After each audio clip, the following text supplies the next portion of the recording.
All right, evening, folks. Hey, my name's Dimitri. I am Ukrainian. Thank you very much. And half Russian. Yeah, which basically makes me my own worst enemy. That's the entire reason I got booked for this gig. You know, the best comedians in the country and some guy you've never heard of. To be honest, when I turned up, they were just happy I spoke English. They're like, fuck it. Man. I actually had tickets to fly to Ukraine the weekend when the war broke out. And, you know, we all heard the news that the war might break out and stuff like that, but I still thought it would be fine. And I didn't even believe it when the news said that it did break out. I was still going to fly.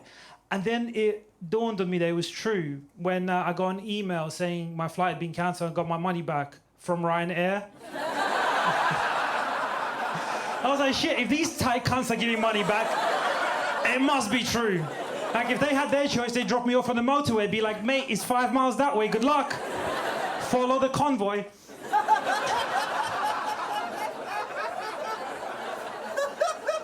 Like, I was flying home, right, to see my friends and family, and more importantly, to watch Louis C.K.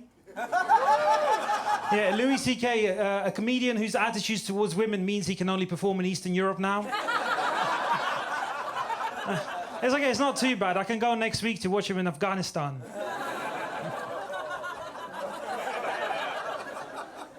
It's not all bad. No, man. People have asked me, they're like, dude, are you going to go home? Are you going to support? And I'm like, no. I'm British now. I'm staying here and doing what the British do best, raising awareness.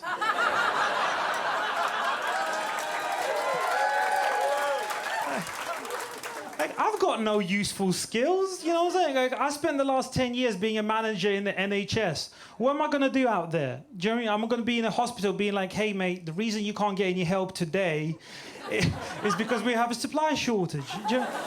Come back in a couple of weeks, maybe a month. If that doesn't work, take some paracetamol, it'll heal.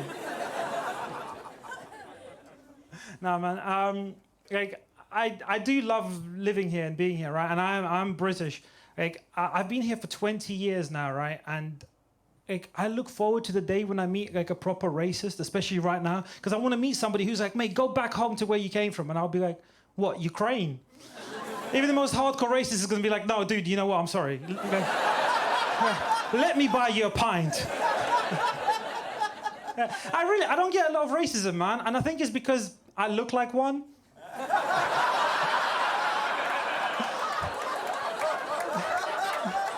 People are very freaked out when they slide up to me in the bar. They're like, yo, mate, you know these people? I'm like, yeah, my people. They're, oh, shit, okay, fine. The closest I've come to racism and living here for 20 years, right, I was doing a gig in Liverpool. They announced me on stage, and like, before I could even get to the microphone, this guy was like, fuck off back to where you came from. Now, I saw that as my moment. I was like, this is great. I'm going to talk to him. Like, I'm going to, you know, like, get upset. I'm going to write an article for The Guardian. Like, it'll be great. My career's fucking made. I get on stage. I look the guy square in the eye. I'm like, mate, what did you say? He looks at me, no shame whatsoever, just looks at me and says, I said, fuck off back to London, you cunt. 20 years, I've never felt so welcome in my life. I was like, I finally made it past North-South divide. Thank you, sir. Oh, man, no, you folks are fucking, you're great. Thank you very much for doing this. This is like, this means so much, right? Like, I've got friends sending me pictures of like the town I grew up in, right? And like, it's just horrible. You know what I'm saying? Like, they're sending me these pictures like of the children's playground that we used to play at. And I'm like, oh my God, fuck Putin. This is fucking terrible. He's a bastard. And they're like, dude, these are the before.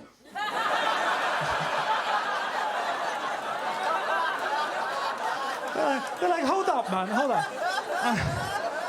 You know, they send me the afters, you know, and the difference is there, right? The before, it's a children's playground, dilapidated for alcoholics drinking. The after, it's on fire. Like, swings and roundabouts.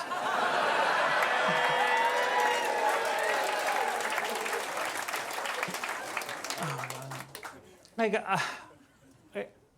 I'm very, very, very grateful to all of you for being able to come out tonight and for supporting this. Like, you know, I wanted to do my bit, right? And my plan was to like just marry any Eastern European girl that wants to get married. You know what I'm saying? Because I was like, yeah, that's the thing I have to do, and that's the way to explain to my girlfriend why I don't want to commit any further at the moment. I'll be like, baby, I want to get married with you, but you know what? I have to do my part for my country. And she's like, you're a dickhead. I'm like, okay, fair enough. You know, there isn't anything else. Ladies and gentlemen, that's my time. You've been absolutely amazing. Thank you very much.